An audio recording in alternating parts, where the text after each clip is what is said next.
Hello guys, welcome back to my channel. আমার চ্যানেলে তোমাদের সবাইকে স্বাগত। তো বন্ধুরা, আজকে আমি একটা অন্যরকম ডিজাইন করব। কলকা দিয়ে পুরনো জিনিসের উপরে আমি একটা নিউ রকমের কলকা তৈরি করব। যেমন হচ্ছে পুরনো জিনিস অনেকে ফেলে দেয়, তো সেই পুরনো জিনিসকে আবার নতুন করে তার রূপ দেবো। ঠিক আছে, তো চলো শুরু করি। ভিডিওটা করার জন্য আমি নিয়ে নিচ্ছি একটা পুরনো ব্যাগ। মা এটা ফেলে দিয়েছে, বুঝতেই পারছো, খারাপ হয়ে গিয়েছে, ফেলে দিয়েছে। তো সেই ব্যাগের উপরে আমি একটু ফেব্রিক দিয়ে একটু নতুন করে দেবো, তারপরে মাকে গিফট করবো। ঠিক আছে, তো তার জন্য ব্যাগটা নিয়ে নিয়েছি। আর নিয়েছি ফেব্রিক কালার, গ্রিন নিয়েছি, রেড আর হোয়াইট আর ইয়েলো, এই কটা কালার দিয়ে আমি ডিজাইন করবো। তুলে নিয়ে নিয়েছি। তো চলো ভিডিওটা স্টার্ট করি।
দেখো, তোমার জন্য একটা জিনিস নিয়ে এসেছি, দেখো।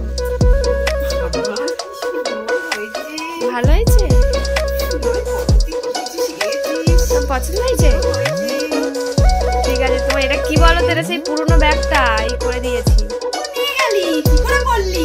অনেকক্ষণ নিয়ে গেছি, সে কাল নিয়ে গেছিলাম। আর আজকেই করেছি। এটা নিয়ে আমি কত জায়গায় যাব। ঠিক আছে, তো গাইস তোমাদের কেমন লাগলো এই ভিডিওটা অবশ্যই কমেন্ট করে জানাবে। তো আমার মায়ের তো খুবই পছন্দ হয়েছে, তো তোমাদের কেমন পছন্দ হয়েছে অবশ্যই বলো।